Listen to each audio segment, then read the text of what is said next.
Okay, so good evening. My name is Tom Flynn, and I'm a resident of Ridgewood for 22 years, since the year 2000, like Pam.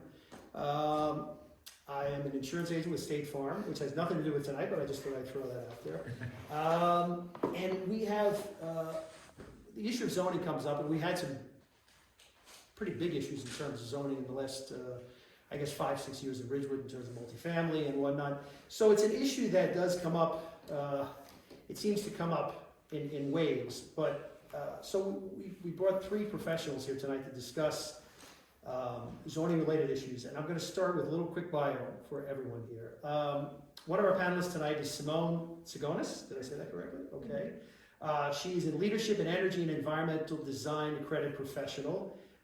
She's a certified interior designer and a member of the National Council of Architectural Registration Boards. She's also a licensed real estate salesperson, and she also served 3 terms, I think, on the Cresco Council.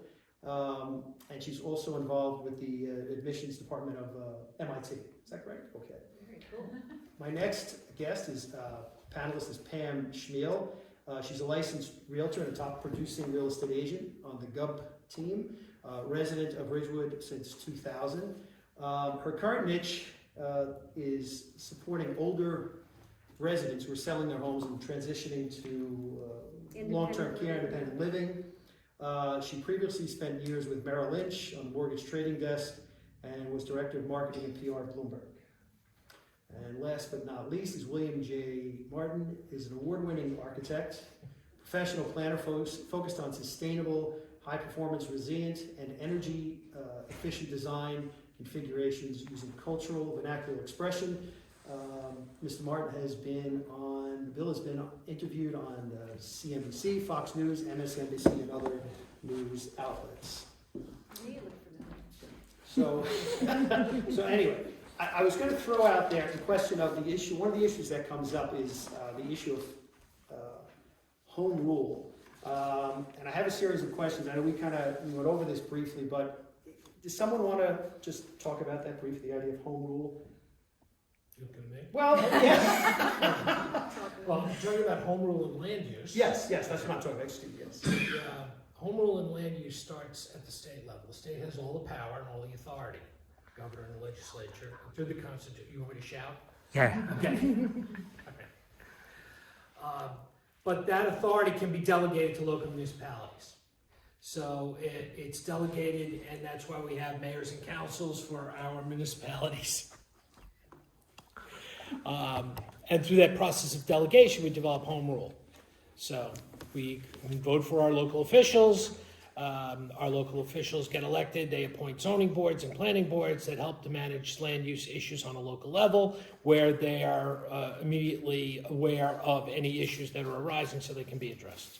So that's essentially home rule as you would define it for land use, at least in my opinion. Simone might have some more about that. No, I would agree with that. I think what it is that the state legislature in New Jersey, through the New Jersey Constitution, gave the authority to the municipalities to be able to delegate their own zoning and planning regulations. And this is done, just as Bill described, through the correspondence with the governing body, who appoints the officials to these boards. And we have to remember that, and we have, I don't remember how many hundreds of municipalities we have in this state, but as architects, there was always some sort of push. Is there any way to do some sort of uniformed zoning? Because we even have the national, the BOCA, the International Building Code.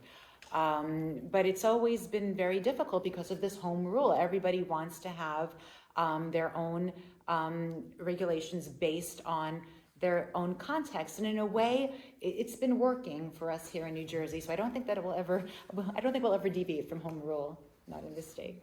One of the things that comes up, and I think I get the difference myself, but I don't know if you do. The difference, zoning, a planning board versus a zoning board, I guess they sometimes call it a board of adjustment. It's a zoning board of adjustment. Okay. So what's the difference between the two, like in terms of land use? Like, the two different boards. that you have to go to. Does Yeah, anybody want to discuss? I serve on both boards, but Okay. I know Yes, Simone has experience with the planning I boards. know, I actually just looked this up earlier, and I thought this was a really easy way of understanding the definition. There's a 7-step test that will help determine whether your application is going to go before the planning board or the zoning board. So one step is, does it involve a use that's not permitted in the zone? The second one is, does it involve a principal structure not permitted in the zone? The third is, does it involve an expansion of a non-conforming use? The fourth is, does it involve a deviation from a standard pertaining solely to a conditional use? The fifth is, does it involve an increase in permitted floor area ratio, which we'll talk about later? The next is, does it involve an increase in permitted density? And the final is, does it involve a height change which exceeds 10 feet or 10% of the maximum height? If there's a yes to any of those above test questions, then zoning board has jurisdiction. And just as a little aside, if not, if the application involves a subdivision, site plan, or a conditional use that's not a deviation from what I mentioned before, which is certain variances in bulk and setbacks, then it goes before planning board. So I think zoning board gets to hear a lot more applications than planning board does, but I simply like to say that if it's use, it's zoning. If it's site plan or subdivision, it's planning, which is a very simplistically put. That's pretty much it. The planning board deals with uses that are permitted in the zone. The planning board does have the authority to grant variances, but only dimensional type variances within limitations, as Simone said. The planning board has among its members a member of the governing body and a member and the mayor. And the reason why is that through permitted uses, the mayor and governing body guide the economic development of the municipality through the planning board. The zoning board, on the other hand, they're all members that are appointed by the governing body, but there are no elected officials on the zoning board. Part of the reason for that is that when there's a use involved, a use that changes on a piece of property, that can greatly affect the value of that property. So the legislature, when they drafted the New Jersey Municipal Land Use Law and created and delegated the authority to create planning and zoning boards in New Jersey, they felt that they did not want elected officials making decisions that could greatly affect the value of property. So that was never, that's why the zoning board is members, residents of the town that are appointed by the mayor and governing body to serve in that capacity to assess changes of use, which is why they call it the Zoning Board of Adjustment, because it's adjusting to the circumstances that may have changed since the zoning was drafted. But they wanted a certain independence of that group so that their decision-making process would not be affected by political reasoning, which can invade sometimes the meetings. But the planning board and the economic development of the municipality, it's entirely appropriate to have elected officials on there because they're elected to do those things. The other thing, and Simone said that the zoning boards seem to have more action than the planning boards, and that's not true everywhere in New Jersey. But in the northern part of New Jersey, especially in Bergen County, where we are developed to a high degree, most of the actions are at the zoning board because very often, whatever proposals come out, there will be some type of a variance that is needed that will trigger a zoning board review rather than a planning board review. So that's why you see, here in Bergen County, you see a lot more action at the zoning boards and not at the planning boards. Now, some municipalities have combined their boards, have combined the planning and zoning, and the zoning functions of the board cannot be, the mayor and council member cannot participate in that part of the proceeding. But I have found in appearing at planning and zoning boards all throughout the state, it's very confusing for the public to understand, why is the mayor not participating in this change of use application? Why is my council person not participating in this change of use application? This is important stuff. It's better, in my view, to keep them separated, even if the land use law allows you to combine them together. That's just my opinion. So I have a question, because we were talking before, Pam, about just the shortage, right? The demand is greater than the supply, at least right now, to live in places like Ridgewood. And are you getting questions like, because in some place, the issue of, could we build somebody put down a tiny house? What can we do as far as expansion? Can we make it a two-family? My mother wants to live here, my grandmother, et cetera. I mean, are you getting, just given the fact that there's a shortage? There is a shortage. We have the need for extended family, and normally they're looking for, housing that they can change, which we don't have now, and I don't think we will. Because, from what I understand, I don't think Ridgewood and the surrounding areas, I think most of the towns are the same, we're not going to get any kind of new ADU rules because, unlike, the old, and you guys would know more on that, or why and how we had certain parts of Ridgewood, you'll see we have certain parts of Ridgewood that are multifamily zoned, so you are zoned for a certain area, and those are from, I don't even know how many years back. And most of that won't change. So if I'm in an R1, am I saying the right ones? If I'm in the residential area right around here, most likely none of us are building a multifamily here. But there is a need, and what people really want is a home that they can change a walkout basement to a bedroom, kitchen, etc. to over the old carriage houses we used to have, up in the old country club area that were grandfathered for years until they kind of went away. But that's not allowed now, so you can't. But that's not allowed because, and from what I understand from doing my research, to make it more multifamily versus an ADU situation, accessible dwelling situation. You cannot discriminate. So if all of us wanted to do it, we could. So then we'd end up with an entire town with multifamily homes. And really, when it comes down to it, it affects our taxes, our schools, Right. and things that they can't, do, like they can do, the high density housing, because really what we have downtown is high density. It's not multifamily. Our multifamilies are ones that are scattered throughout, but are more like 2 to 4 families. Is that what is a multifamily becomes when they're talking about two? It's really it's multi residences in one structure, but it's really geared toward created the term was created for 2 to 4 family, and then what we've built as far as apartments and condos and places like that are high density living situations. Does the issue of I know people do, because I know we go and we do these. My family and I, not Airbnbs, or what's the other one? RBO, VRBOs. What is the situation as far as that goes? I mean, does anybody have any input on that? Not necessarily in Ridgewood, but just in general. What we did in Cresthill on the planning board, when I was sitting on the council, is we found a lot of homes up on the hill were renting their owners were renting their houses out for weekend parties. And it was becoming a big concern to the neighbors. A lot of complaints, cops would come, damage was done. So they came to the mayor and council. They says, what can you do to really keep people from renting their homes out for the weekend? So through the mayor and council, you can create ordinances to try to limit that type of activity, mainly because it's very transient and people are worried about strangers coming in, and it's allowable because of the negative repercussions that renting a house can have.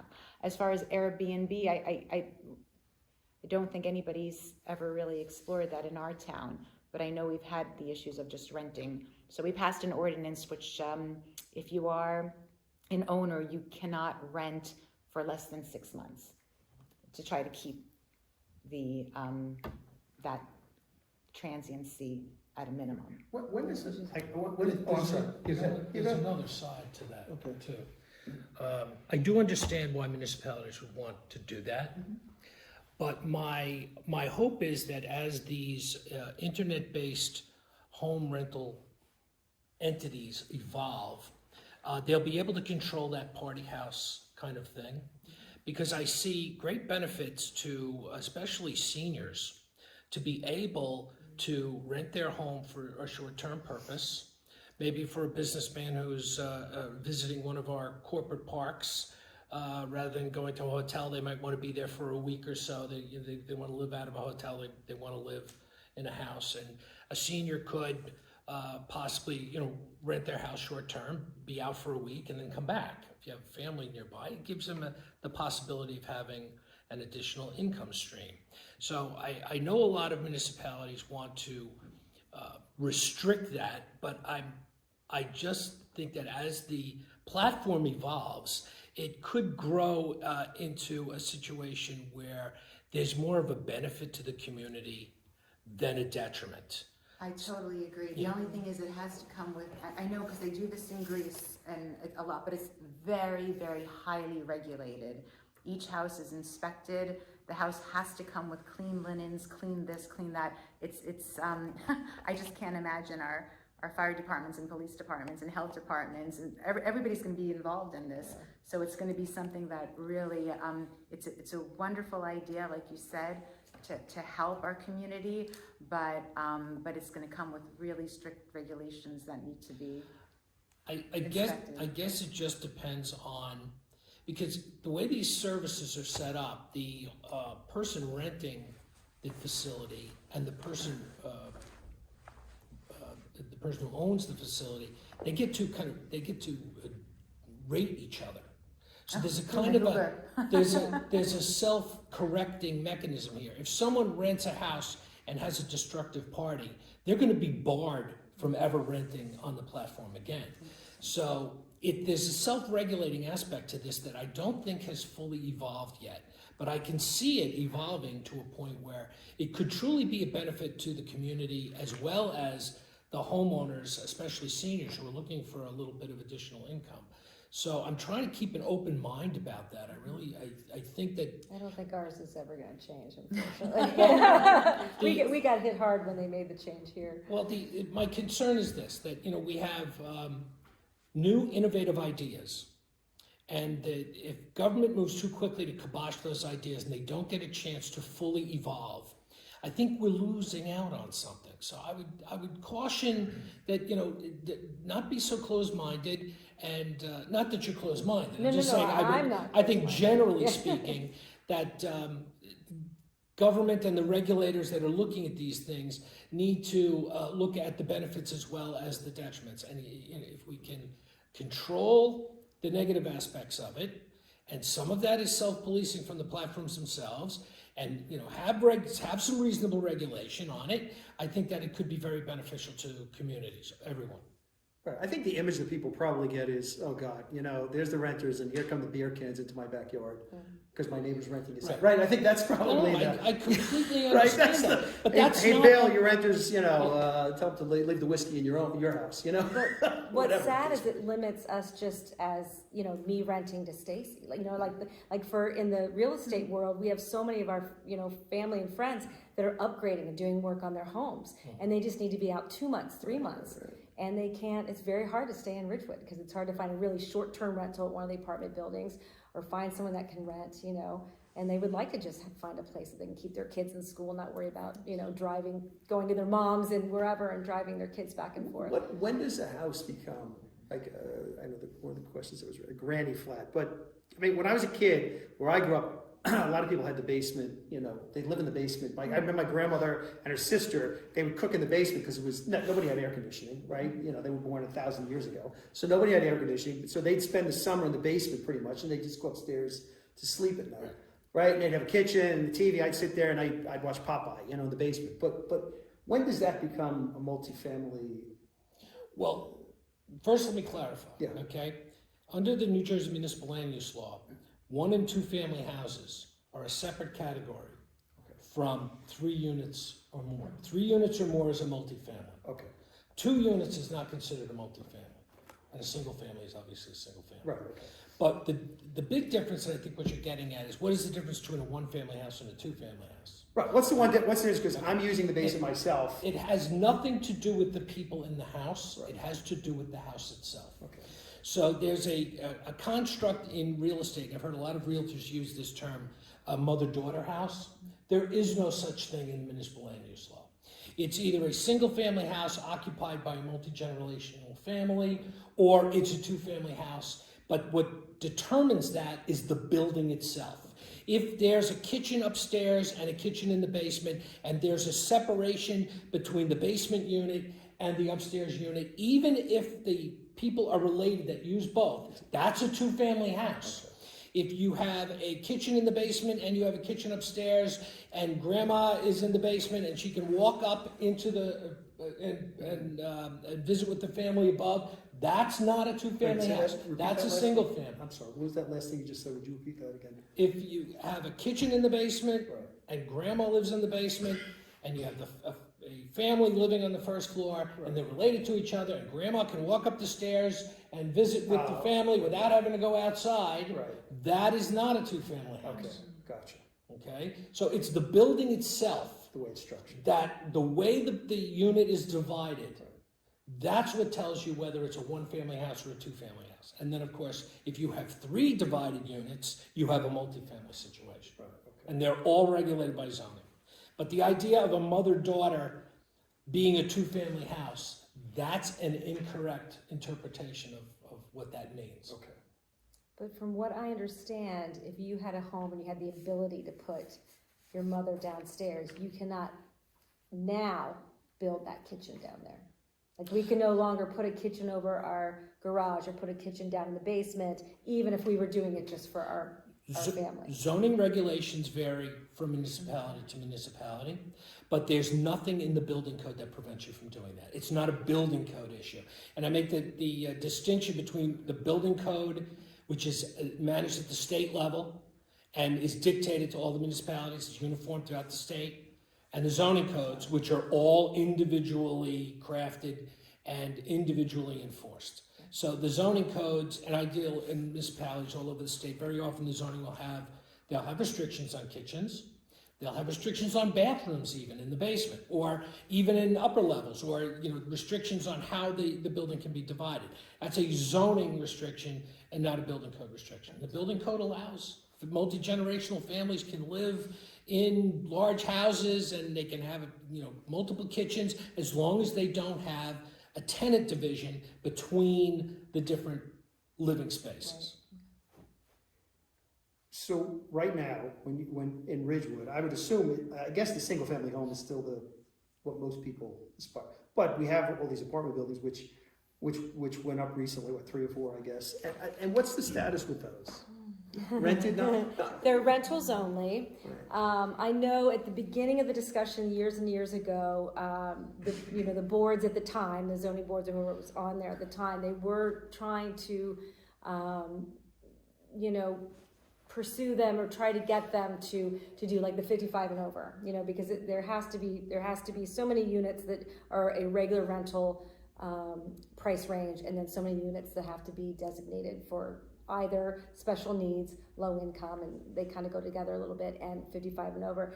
And we wanted, as real estate agents, we wanted the 55 and over, because what we see, we want the houses away from you guys so we can sell them.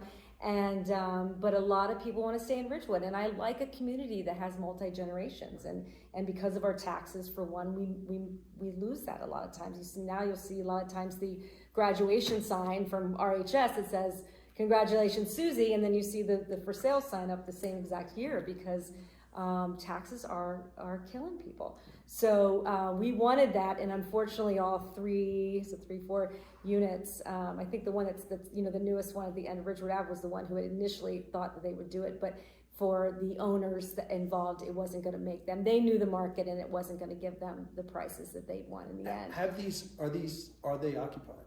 They are. Yeah. 100% occupied, and at I shouldn't say ridiculous, but at very, very high prices. So now even and I say older generation, but even myself, I've got one that's a sophomore that's out in 2 years. I want to stay in town. I work in town. I've got a big house that I don't want that mortgage anymore. And but for me, for a mortgage that's been around for a while, it's still under 3% or around 3%, and decent enough taxes to go from that to a 5. I think most of the the studios were between 4 and 5. Some of the 2 bedrooms were $5,000 and $6,000 a month. Is incredible. And for the even older generation, 60s, 70s, or whatever, it's easier for them to go somewhere else. Although it's harder everywhere now, but it's. Are most of them aspiring? I guess I shouldn't put those terms, but they want the one family home ultimately. Or is it the young couple moving in? I'm just curious. The young couple moving in wants the one family home. I think the retirees or the downsizers, what we miss on that, and I know we don't have the space in Ridgewood as we do in a couple other towns around us, but what would be nice would have been the high density homes, or what I would say the luxury condos. I would love to go a place where I had my workout in there, a pool maybe in there. Those are the attractive things that people go to the Carolinas for, to Florida for, when they're downsizing and retiring. But some people really do want to stick around if all their kids are working in the New York metro area, or they've started with grandkids already in the area. They want to stay, and we're limited on what we can give them. They're more or less happy now and are staying in their homes because it's too expensive to go elsewhere. Their houses are paid off, or what mortgage they have left is probably very, very low, and it's easier to And if stay I can there. just follow up with what Pam is saying. So what's come to me as an architect are people calling and saying, they're empty nesters, they're living in their homes, and most of them in Cresskill splits or, multi-story homes, and they don't want to leave. And all of their kids are like on the West Coast, and they come to me and they're like, Simone, they're like, my son is allowed to put a dwelling unit in his yard that he can rent and earn an income. Can we do that here? And you don't know what to tell them, because basically, and I live at home with my mom, and she's a senior, and it's very, very hard to displace a senior from their home. They're so used to their home, and you take them out of their environment. Although it would be wonderful to have an all-inclusive community, a lot of them really don't want to leave their neighborhoods. And I know we know all of our neighbors on a first-name basis and can contact them. So there is a need I've seen in my own office for people that want to somehow convert their split level into one level home, or perhaps build an accessory structure where they can live, that's all in one level, and either rent the home to a caretaker or a son or a daughter. And it's a movement now that's happening, I think, because our empty nesters are becoming aware of this from their children who have moved to the West Coast and are seeing, these different types of lifestyles come up on their lots. Yeah. There's 2 good points here, if I could just Go jump ahead. in on That's that. true.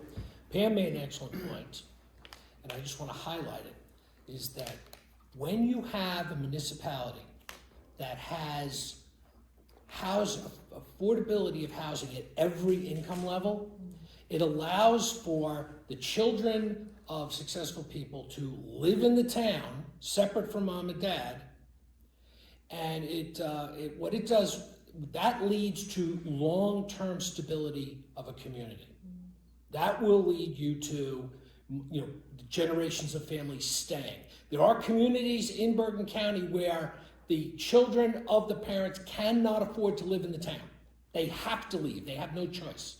So the municipalities that have housing at every income level, those are the municipalities you're going to see that have long-term stability. And Ridgewood falls into that category. I can't emphasize that more. As a community planner, I'm an architect and a community planner, so I see this. One of the reasons I chose the town that I chose to live in was because I recognized that they had housing affordability at every income level. So you could have that long-term stability and the long-term just health of the town. And you wouldn't be subject to forcing your younger residents out because of affordability issues. That's very important. Simone raises another point. that's very important as well. We have a lot of seniors that live in their homes, in some cases mortgage-free, or they have a small mortgage left. They do not want to leave their home. They love their home. They worked hard to get in that home. They want to stay in that home. But the property taxes are really hurting them a lot. And that's, as I mentioned before, that I'm hoping that maybe some innovative ideas, maybe like this Airbnb model or some other models, can be perfected in order to help that group in particular, so that they can remain in the home that they love and the home that they worked for. They deserve to be in that home. It's very hard for them to leave. They don't want to leave. And this may be a way. So those are two very good points, and I appreciate you bringing them up. And you know what's sad about Ridgewood, I mean, all from different towns, but is, and actually I should say Ridgewood and elsewhere, because I sell all over, is we're losing that that difference, because we're having those small Cape Cods are being blown out. The ranches, oh my gosh, so many people, and if I only knew, because I have a mother that I just put into assisted living, if I could have a ranch and have something easy for her, I would have her home with me. And they're being blown, they're being bought by, over market, and then a builder sticking them up. So we're losing those, those first time buyer type of, homes, unfortunately, It's true. So I have a question. It's not on here, but just my own personal experience. So I grew up in Southeast Bergen County. It doesn't matter where, right? But because I don't want to insult the town I grew up in. but it's just, there's not, and I defy you to go find a tree. Yeah. The town has just been denuded, where 50 by 100 lots are now 4 family homes, etc. And I guess one of the things that concerned me when you started with multifamily was, is there a tipping point where you completely lose the character, of a village or a place where people are involved? Like, where I grew up has just become, a concrete jungle. And I'm not saying it was paradise, but, where do you draw that line, I guess? And I guess that's a personal question. Not personal, but I mean, it's an opinion question. We are the most densely populated state. Right. That's right. New Jersey, and that's the issue, is that not only have we overbuilt, but we haven't improved our infrastructure. So our roads are crowded, and you can't get anywhere without sitting in traffic, and it's getting worse and worse. I don't know. I mean, the housing has really gotten out of control, and I drive through Hackensack a lot, and when I see what's happening, and I don't know if those are rented. I mean, yeah. You talked about, maybe it's the town you grew up in. Yeah. Okay. So you're looking at the evolution of a municipality over many decades. Okay. I prefer to characterize it this way: the architecture of what you remember as a kid growing up naturally will change over time as people modify and improve the buildings and upgrade, even if they don't add density. But there is, there is usually in most municipalities, most mature municipalities, there is a need to add additional housing. If the housing that's added is added in a carefully measured way, it can be done without damaging the architectural appearance of the town. Now, you're still going to have adjustments, and you're still going to have changes. There's going to be some new buildings. There's going to be some old buildings that get fixed up. But if that process is managed properly, the town can remain healthy, viable, and able to accommodate its citizenry at all income levels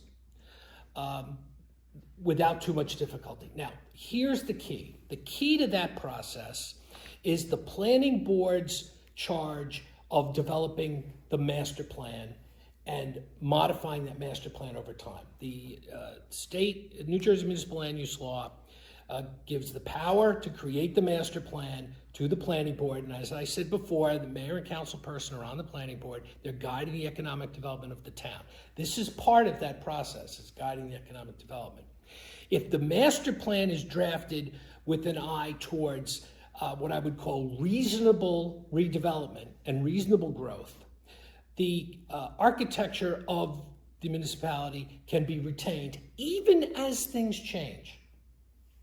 So it's really incumbent upon the elected officials and the planning board to create a really high quality master plan that the zoning board then uses to decide whether variances are appropriate on particular properties. So the planning board prepares that master plan, and the zoning board uses that master plan to make determinations about the appropriateness of zoning applications. Now, the applicants are required to make their own cases, but they make their case by citing the master plan. So a well-crafted master plan and a zoning board that's populated with experienced residents who understand the master plan is key to having that long-term stability in your community and accommodating the needs of all of your residents from the standpoint of having housing.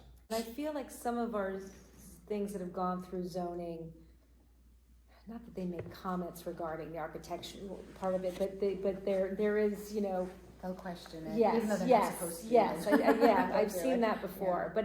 But usually it's maybe the fact that someone wants a variance on their front setback because they want a porch. Right. And we all love porches, but I've heard them say no one around you has a porch. Well, and ordinances might say no flat roofs allowed, or there could be protective covenants written in to the district that you're working in. So there's ways to craft preserving that integrity that you're looking at not losing. So you mentioned a couple of times, like towns, and maybe you don't want to say because I don't know whether you feel comfortable. Who you think has done it well? Well, I'm not going to criticize any towns for the way they manage the process. I mean, elected officials are elected by the people who live in those municipalities. Right. So their job is to manage this process. So I give deference to them for managing the process within their own municipalities. So there are a lot of success stories in Bergen County. You can see that a lot of municipalities are now adopting changes that allow for more pedestrian access, friendlier for seniors who are walking around, friendlier for bikes, and moving away from dependence on the automobile. Bergen County is a unique setup in the sense that we are the most populous county of New Jersey, and New Jersey is the most heavily populated state in the country. So you see these new innovative ideas, not just from the internet, and the internet's also done a lot of damage. Right. But these newer ideas about ways to live a healthier lifestyle and have people exercise and have these towns adapt, it's happening. It's happening slowly, and it's happening through that master planning process and through the zoning board and through the governing bodies. Because remember, the planning and zoning boards only have jurisdiction over the properties. What happens in the streets and in the parks, that's the mayor and council directly. So when you see plans drawn for a pedestrian access or changes made to a downtown to make it more friendly for bikes, that's all coming from the governing body, and that's the way it should work. But I see these changes happening all over Bergen County and all throughout New Jersey, and it well, sure. It Ridgewood, works I think well. Ridgewood is not completely unique, but I think I grew up in a town where you could walk places, right? There were sidewalks and whatnot. And Ridgewood is like that. At least theoretically, kids walk until they call you 10:30 at night to come pick you up. But anyway, but while you're half asleep on the couch. But that's another story. But so I get that. I mean, I think it makes sense from a living. Not everybody wants that. Obviously, there are towns that people don't really want to know their neighbors. They're happy not to know their neighbors, and so I guess there's an element of that as well. But I do get your point. I think sidewalks make life a little easier. Just using that as an example, they do make life a little easier. And there are. I can't even think of what is the. There's a town that actually. They have their sidewalk coming into the intersection. It not only gives you better crossing visibility, but it also narrows the roadway so that the cars travel more slowly. So there's lots of ways that you can craft the landscaping, so to say, amidst the built form to try to enhance. But I think walkability is something that really we should always take into account going forward, because the towns that don't have sidewalks, I think, do suffer by Well, people. Yeah. I mean, that's an excellent point, and you know, the changes to intersections and such is part of these updated, more innovative techniques to make the communities more friendly for people beyond just the automobile. And there are some municipalities that are generally not friendly. They don't have sidewalk, not friendly to pedestrians or to bikes. They don't have the sidewalks. They tend to put larger homes on larger lots. You need your car to do anything. Right. But I'm finding that my clients, and I do a lot of private work, are expressing an interest in municipalities like Ridgewood, like Westwood. They're moving out of the municipalities that are not bike and pedestrian friendly. They want to be able to walk out their front door and walk into town at a reasonable distance, you know, a half a mile, 3/4 of a mile, Right. mile, and you get healthy by the fact that you're walking. So these are now being considered desirable aspects, whereas 20 years ago, the house on the cul-de-sac with no sidewalks was the ultimate. It's not like that anymore. I mean, I have a neighbor, I live in Westwood, I have a neighbor who sold his house on the cul-de-sac in Upper Saddle River to move to Westwood, specifically because he wanted what Westwood had to offer. I'm a very big fan of Ridgewood. Ridgewood has a compact downtown. You can walk from one end of it to the other in a reasonable amount of time. You have a symbiosis of businesses. There's a lot of services. You see the retail's been hurt by the internet, but as time goes on and as master plans get updated, you'll see uses change. You want to have more service retail type uses, the types of uses that the internet can't hurt or can't damage, and that will be the future of the downtowns and the retails. But they're going to morph into more entertainment centers, physical fitness center. I mean, the streets themselves become the method by which people get healthy. And we see this all over. I don't know if you've seen that. Yeah, well, that's been one of our latest Ridgewood fights or issues was during COVID, we shut down, you know, Main Street, Ridgewood Ave during the weekend. And it was one of the best thing, I think, for people ever. And unfortunately, they just took that away from us. They felt now we've moved on and we're back to normal. But I love that. Oh, that's a shame. Yeah, it was. It was such a shame. And maybe they should just try to continue it on Friday and Saturday evenings. Right? Tried. Yeah, but it you know, it made it, and when you talk about you know, which I love Wyckoff, I think they've got pockets of that, and then it's still kind of broad, but you know, some towns when people come out and can't necessarily afford, you know, Glen Rock and Ridgewood and the train towns that offer that kind of urban feel, then I say, well, Saddle River's got some great things, and Wyckoff, and you try to get them out to those areas where you get a lot more for your money and bigger pieces of land.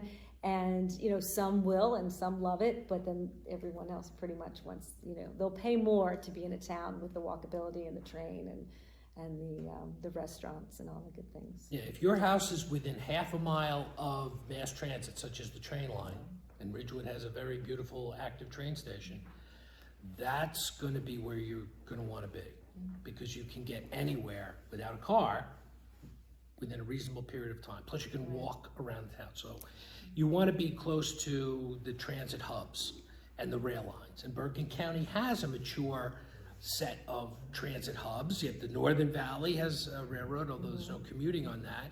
They have the bus service. Then you have the Pascack Valley line comes up through Pascack Valley.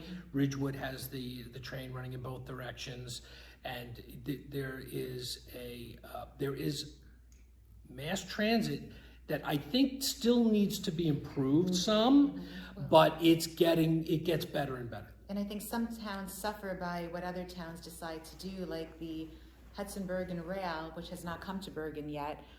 We don't have anything in Cresskill, and our bus service has been cut substantially, so it's very, very difficult to get into the city. I actually drive to West New York, hop on a jitney, and that's how I get into the city.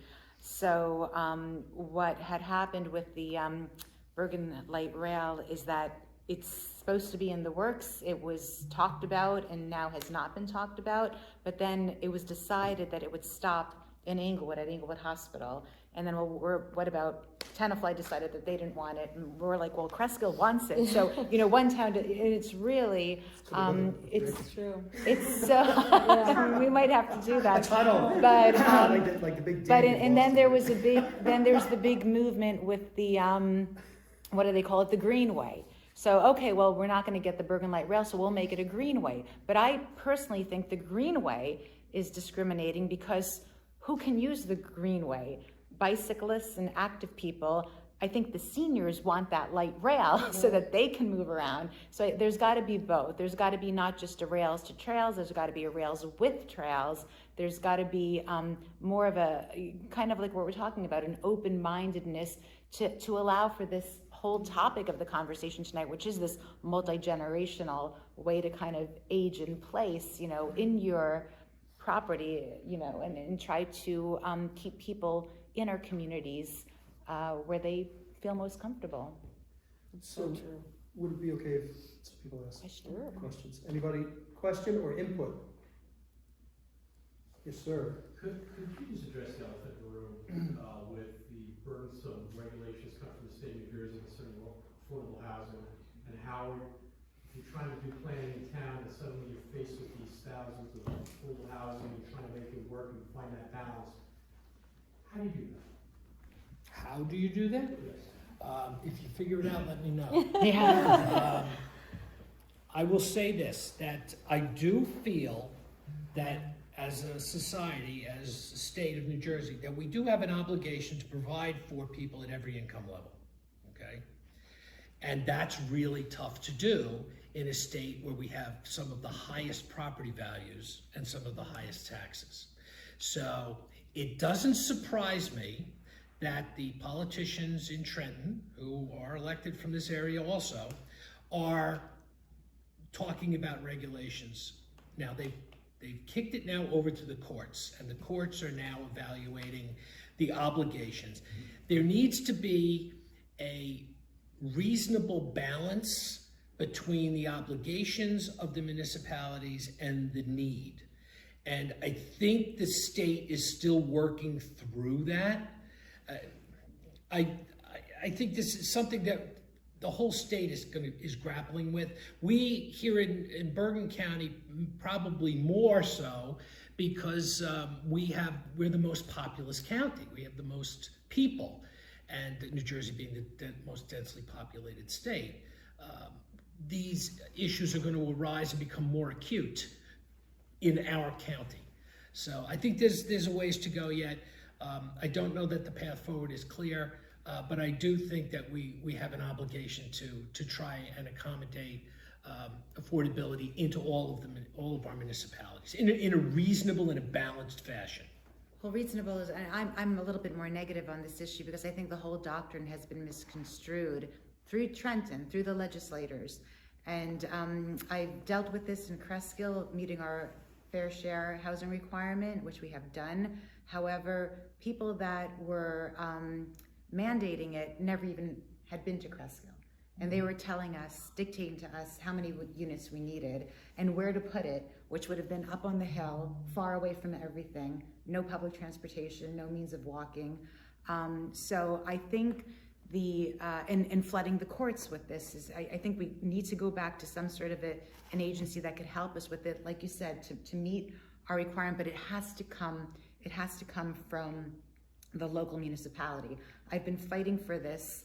I think Senator Schapese has been fighting for it too. I know there's a couple of mayors that are working on this as well, but it's unfortunately in the hands of lawyers that don't have any concept of what the repercussions of these mandates. And I don't really believe that anything should ever be mandated, but we are being forced, and the developers are taking it to their advantage because they're being allowed to build these monsters. And I think that's what happened in Ridgewood, because there's a set aside, because oh yeah, we can get 5 units out of this 90 unit rental, so we're going to take it. They're going to allow it. And sitting on the planning board, we've had to deal with that in Cresskill. We knew we had to allow something to go through because we were going to get 8 units.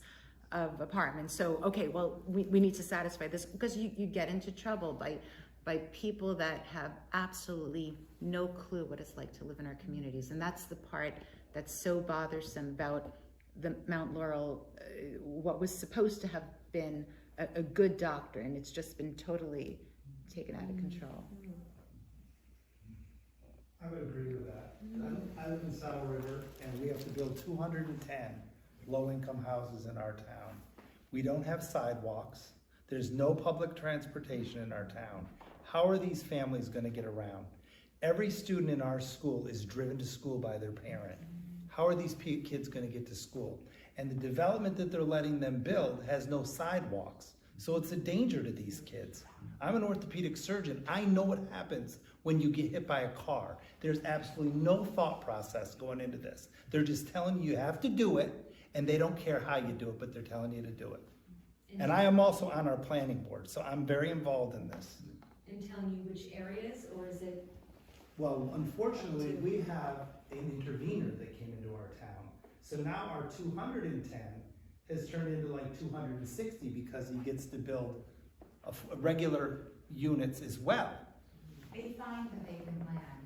So, you think you might own your land, but you really don't. They'll find the land and tell you that you need to put this amount.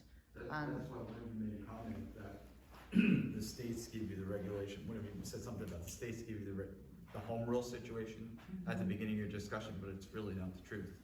You come in and you're trying to dictate or look at how to use the land within your property, within your town, yet the state comes in and overrules you anyway. They also make you change. Because they're misconstruing a doctrine. That's the whole point, is that you see what I'm saying? They're taking something that should have been good, but they're misconstruing it to allow for all of this. And who's benefiting are the developers. They just get in there, then they sell it, and they're gone. Right. They don't live with it, and that's the issue. I don't know if you would agree. I think there's an element of social engineering to it, right? In the sense that if we take people who are poor and we put them in this place, their lives are going to magically improve. Well, there used to be. And it probably doesn't work quite that way, but I think there's an What was element it of called, Bill? We used to be able to give, in lieu of that, we used, yes, give funds to like You could Bayonne, assign New your Jersey City. unit numbers. Right, exactly. That Where was a more people- regional Where approach. people want to be. Yeah, but to your comment, it's Tom, right? Tom, yeah, I'm sorry. sure. I hesitate to assign motives to the process. This is a complex problem. And I'm not sure, we have to kind of work through this solution together as a state. But Bergen County is probably going to be the one that's most affected first because of our population and because of the need and for more reasonably priced housing. Obviously, builders and the construction industry in general is motivated by profit, okay? In order to generate profit in construction, you have to build buildings. So you want to build buildings that have the highest possible sale price. So you're going to target your market in Bergen County, you're likely going to target your market at the luxury and high end because that's where you're going to get the biggest return on your investment. So the economics of that is not going to change. You're not going to have builders voluntarily coming in and building affordable housing without having some carrot and stick approach to getting them to do that because there's no profit in it for them. So that's why they have these regulations that, if you're building a condo building, your 20% of the units are set aside as affordable for sale. And if you're building a rental building, it's 15%. So it's essentially, 1 in 7. So what does that do? That immediately knocks out any condo construction at all, because a builder who's looking to maximize profit is also looking to minimize the number of affordable units in their project. So you have the market forces, the basic economics of a profit-driven industry, which is normal. I'm not, ascribing any negativity to that, but this is what happens. So, if you don't do anything over time, you are not going to be affordable at all. there isn't going to be any affordability in any of the communities.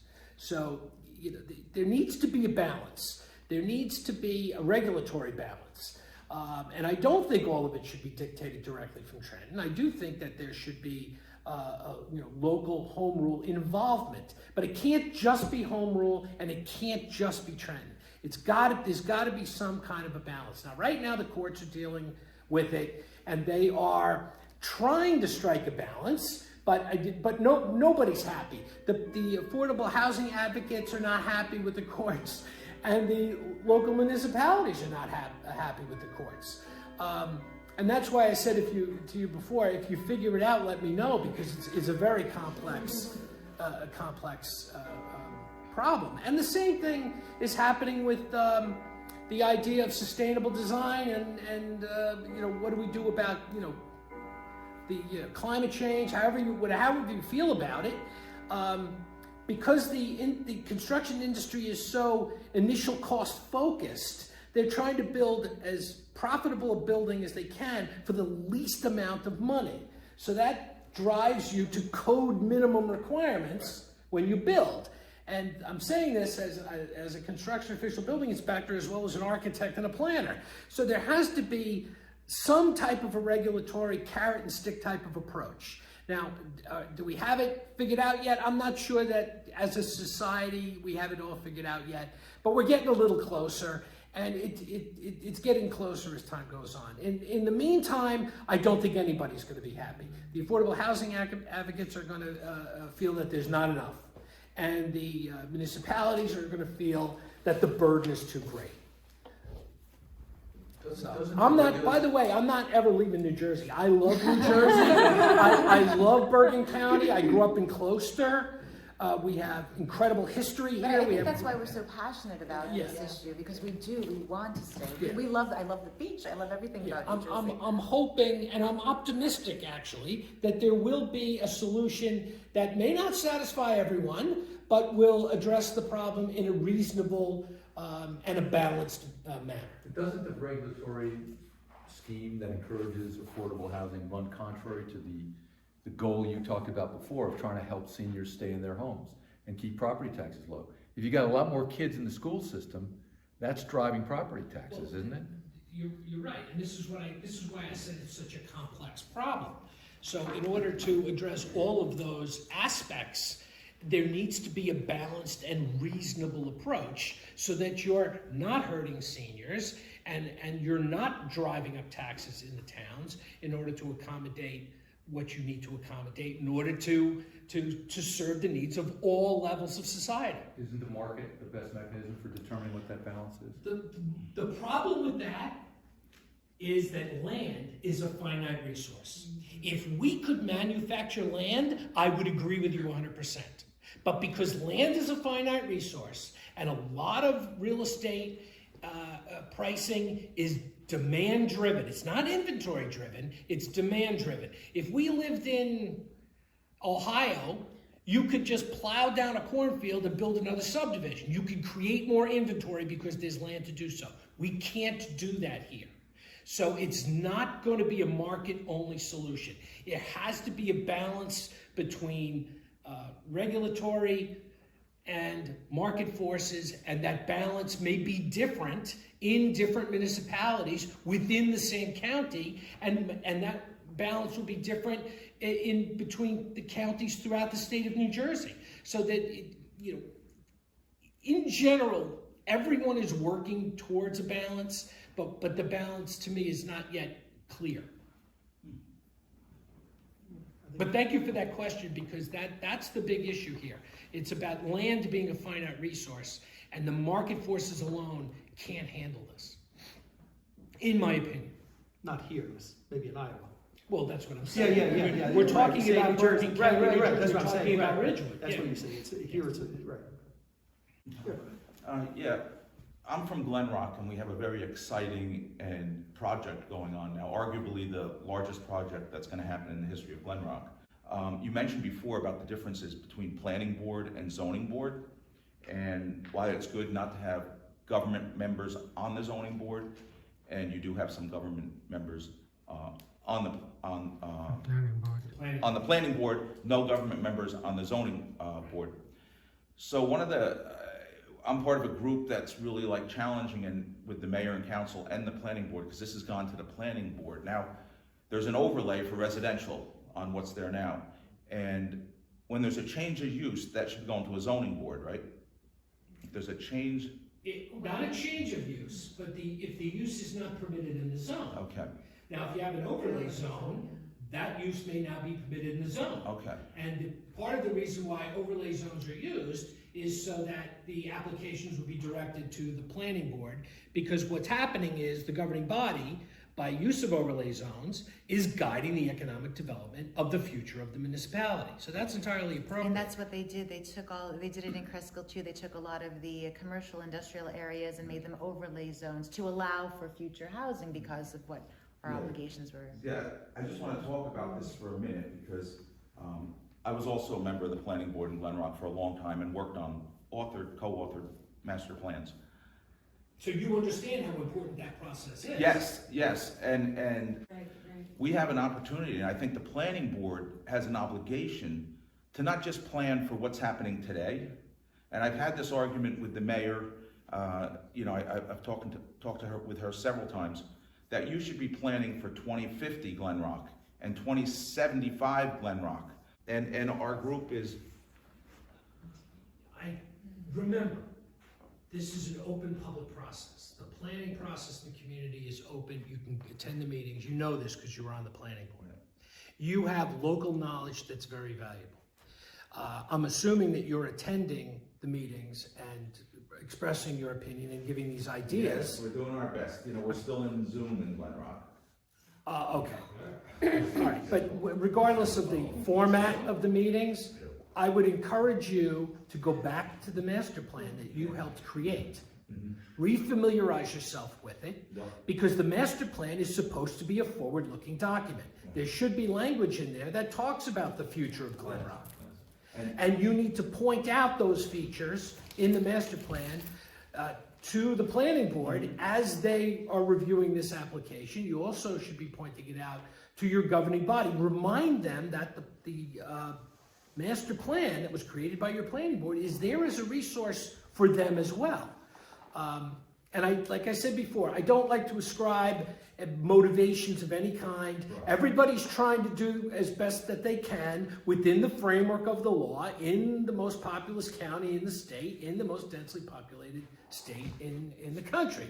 So, I'm optimistic that we can get there. If we have citizenry that participate, that aren't on the board, maybe you get reappointed to the board, I don't know, maybe not. But your participation at the meetings and citing the documents that the municipality is supposed to be using to guide the course of development in the course of the future could be very effective. You're only one person, but you could seem like a lot more if you use those documents and point these things out. We do have a group in Glen Rock of 6 or 7 of us working to bring this to light with the planning board, our concerns. The world has gotten much more political. That's also become more of the problem. So we're concerned that meant some of the planning board's members just don't have the experience, and they're streamlining, and they're a little bit bullied by the attorney and the developer. So it almost comes off as if they're more concerned what the developer wants than doing what's best for the residents of Glen Rock. You want to have a symbiosis in your commercial areas. You don't want them to close up at 5 o'clock and have it be deserted.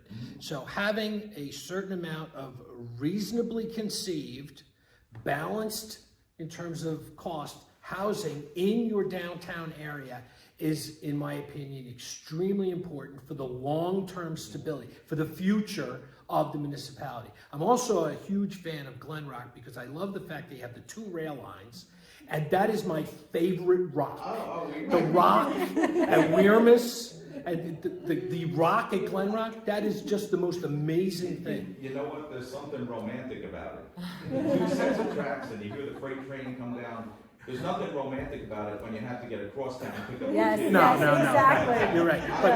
I mean, but there is though, there's something nice and nostalgic about it. I grew up in Fairlawn, 150 feet away from the tracks, and I remember as a kid just counting the cards going across the ceiling with the light coming through, and 120, 121, 122. So there was something romantic about it, and the house would rumble a little bit.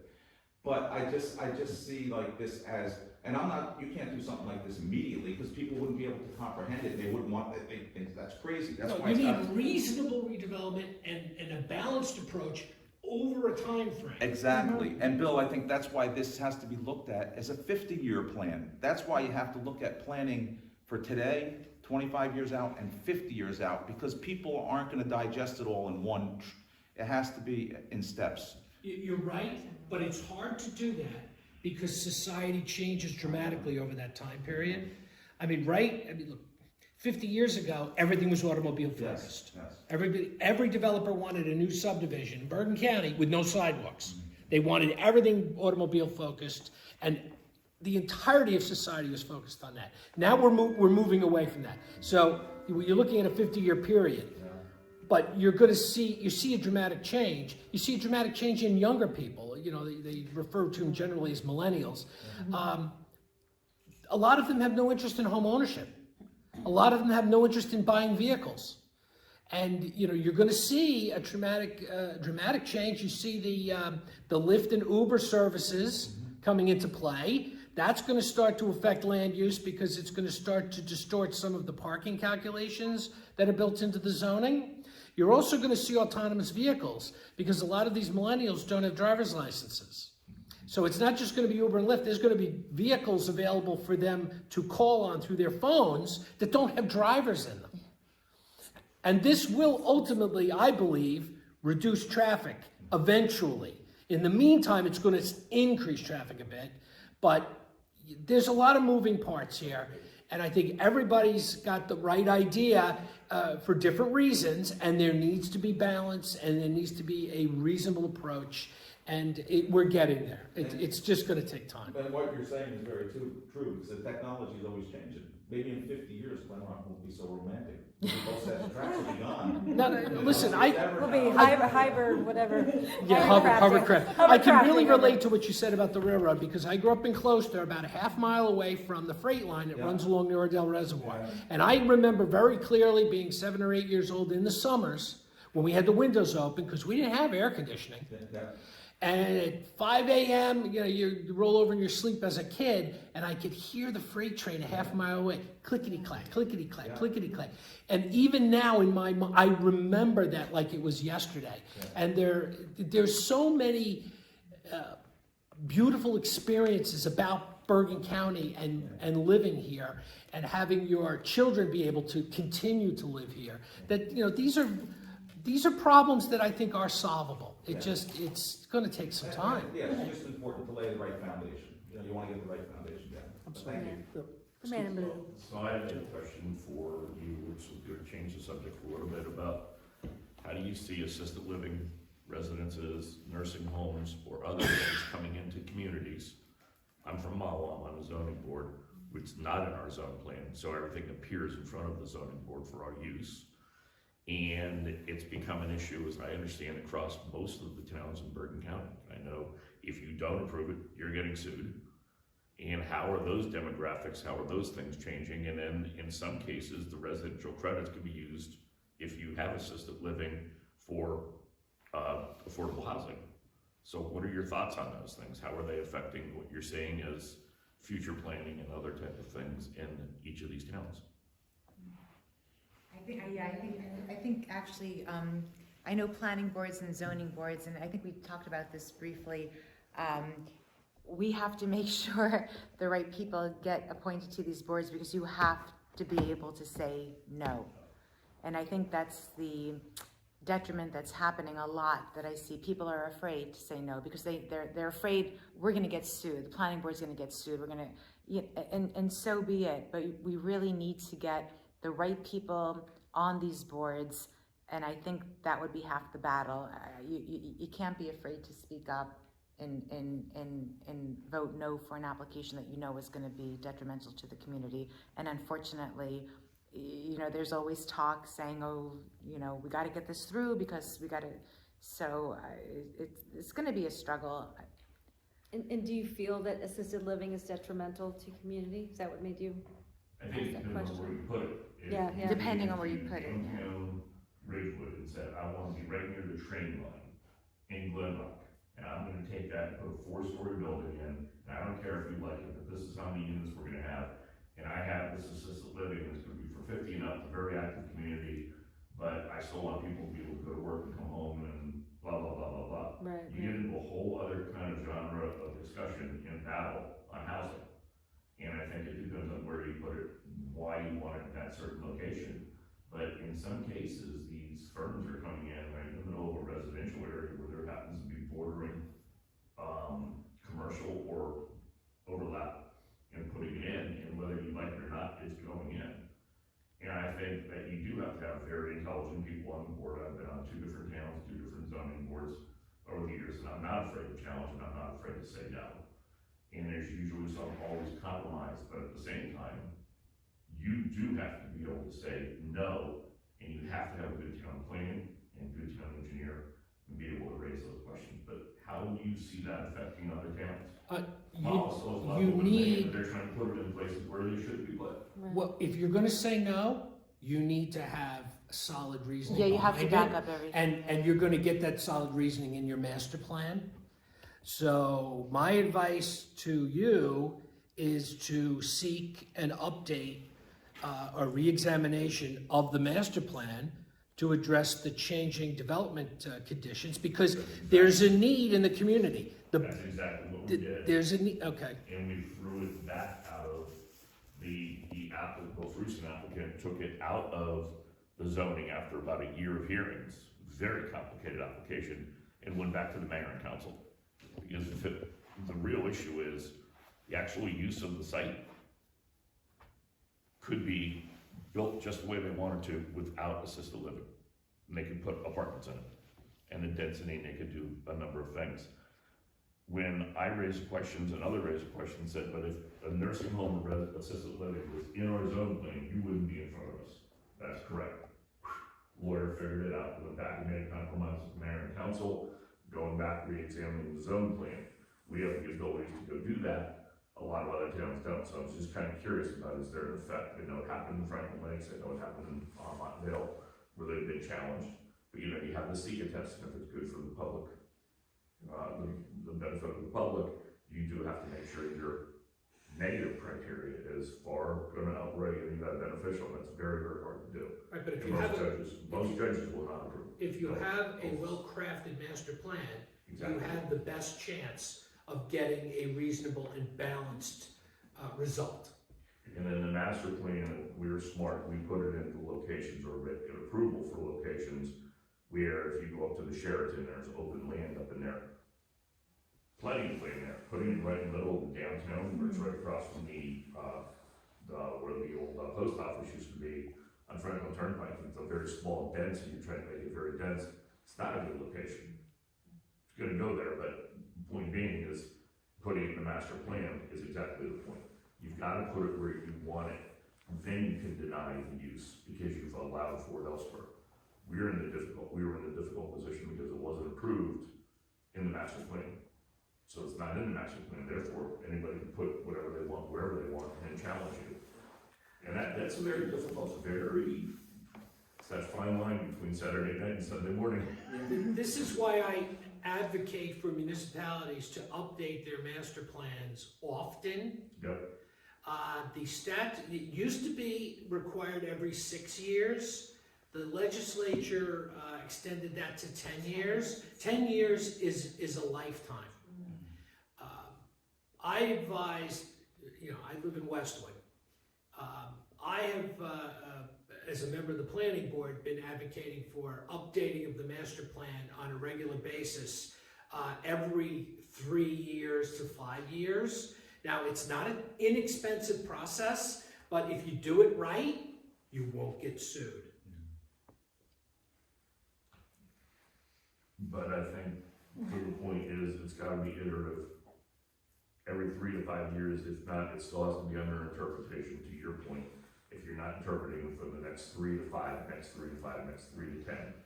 And I think that's your point. Yeah, but you don't have to Iteratively, re-examine the entire master plan every 3 years. But if you have a particular issue in your municipality, your planning board exists to address these matters. So if there's an issue arising, let the planning board discuss it. It's open to the public. Public can come in. If a developer owns a piece of land and he's curious as to what you're going to do to change, what's allowed on that land, he can attend and express, his opinion as a stakeholder. I mean, the applicants have rights, the property owners have rights, the citizens have rights, the municipality has rights. So it's, like I said before, balanced and reasonable is really what you're shooting for. And, I want to say everybody will be happy in the end, but it's more than likely that no one's going to be entirely happy, but that may be your balance and, your reasonable redevelopment or your reasonable development to address whatever issues are arising in your municipality. And I'm optimistic. I think the system works very well. It really does. That's a good point. The balance is going to be what the compromises were between, but it should have never ended up in our opinion, in front of the zoning board, if the town had looked at the master plan, which had not done for a number of years. This is a growing need and concern across the United States, and it's definitely growing in a very densely populated area like Bergen County or northern New Jersey. So I think the master plan should have been addressed, because that would have never come in front of us. It would have already been addressed, and the people coming into the town, buying up this land to do this, wouldn't have wasted their time there. They would have went elsewhere within the town, or made it. Or come down Ridgewood, where we're trying to sometimes. And the growth is huge. Like coming from someone that to me it's not a business issue. This is a personal issue because I looked forever, and Paramus, who has just multiple, along Paramus Road and that way, and we ended up in Wayne, but to see them pop up and go in there and just. There's a growing demand and growing need, and they're coming to every town and every location. And I don't think anyone wants to fight that, but where they go, to your point, on the master plan should be addressed well ahead. And if towns aren't looking at that now, they should. They weren't thinking, yeah. Second question I have is around group homes. Some things you still miss, Glen Rock is mostly developed, so it's almost something that you didn't really even think you needed. Well, no one has a perfect crystal ball. Yeah, exactly. But Exactly. if the master plan is well conceived, it will guide you Yes. through these approval applications, or these applications for whatever they are. They're not always about housing, sometimes they're about commercial development, but right now we're dealing mostly with housing issues. But the master plan is very important for helping to guide you. And then of course the decision you make, whatever it is, whether to approve or deny, you're basing your decision on what's in the master plan. So you're documenting your decision and you're making a rational and reasonable argument, and you're making a well-balanced, thought-out decision. That's going to be given some weight. It's not arbitrary. It's not, I don't want you in my town. It's not, we don't want multifamily. We want this. It's not any of those things that are not consistent with the planning process. So, did you know? Yeah, when I moved into Ridgewood, I have to tell, this is my age, it was a sleepy town. Right. It had a Friendly's, it had, I think it was a Woolworths, it had a dive bar, I can't remember the name of it, but it was great. It had a long, narrow bar, ice cream stand across from the duck pond. Yeah, long time ago. But in the 90s, I had to move my mother. My mother lived out on Long Island. I grew up on Long Island. And my father was ill. We lived on a ranch, but it was on a hill. So you had to drive up the driveway. You had to walk up a flight of stairs to get into the house. And he ended up in a wheelchair. So, and he stopped working. So we were selling the house, looking for a place for my mother to move. I was the only one with kids at the time, only one with a house. I wanted her to move into Bergen County. Nothing. I could find nothing for her. There was no 55 plus that would give her help on her taxes. There was nothing that would enable her to live on one floor. Everything, I worked so hard, and she ended up moving out to Stony Brook, further away from me. And I have to say, there's a great need for that. You know, That was the 90s. What? If you think about it, in the 90s, that, you know, so long. Yeah, that was so long ago. There was nothing, and there still is nothing. I tried, when I moved her here, she was there, and my father passed, and dementia was starting, and we had arguments about, you know, I'm not moving to you, you're moving here. And I had to find her another place, and I ended up putting her in an independent living because I could not find an apartment near me that was safe for her. That she'd be on one level, that I could conveniently get her groceries for her and stuff. There's nothing. Do you think now there's more opportunities to? No. So I now mean, I there's- haven't looked for apartments, but I doubt it. You have first of all, the apartments that I found were hard to get in and out of for her. And if they were a one-bedroom apartment, they had a tub, not a shower. Right. Yeah, they're not, and again, I There's think it's just nothing. the approval that we just gave, planning board just gave in Cresco, there's a huge flight of stairs to climb. I mean, what are they talking about? Is this supposed to be for, all-inclusive type people? It's just so, it's so upsetting. And then after COVID, you'd think the developer might come back and put some open space into the project. Nothing's changed. And again, just forcing it on communities just to build this housing. Well, one thing you brought up, one thing you did see was, you probably, if you're in real estate development, I mean, just people fleeing areas that had no development. It was a staggering number of people who left New York City, at least temporarily. It was hundreds and mostly it was the wealthier people who left the city, who had to whether they left permanently or not is another issue, but to flee because there was no place for them to go. Parks were they weren't, and just get to places where there's some place where you could go for a walk or have a backyard, and I know you mentioned this. I'm just going to jump to this. You mentioned for something for closing remarks. I think that's the whole thing. We forget so easily, and it's so important for us not to forget what we've experienced and what we learned from COVID and what we see from our parents and I'm very lucky because I built a ranch only because my father insisted I build the smallest house that I could, not to pay high property taxes, and that happened to be the prototype of a ranch. And now it's wonderful because my mom can live there safely and having ease. But I think you mentioned group homes. So group homes are something that it's kind of like if you build it, they will come.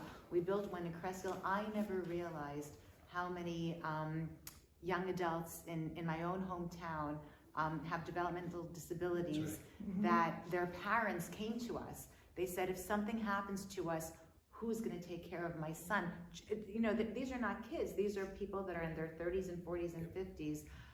So there's a tremendous need. And those prototypes are great because they are one level. They're within walking distance of our supermarkets and our libraries where most of these adults have gotten employment. So I think that's kind of the silver lining behind a lot of this housing stock that's coming to us. We might not be seeing accessory dwelling units, but we are seeing more housing for our developmentally disabled adults and hopefully more for our seniors, because I do agree. And if they're way out in the boondocks and you can't even that's get where to my mother them. ended up all the way out in Stony Brook, But I think we have to take it upon ourselves to try to push and advocate for these types of prototypes.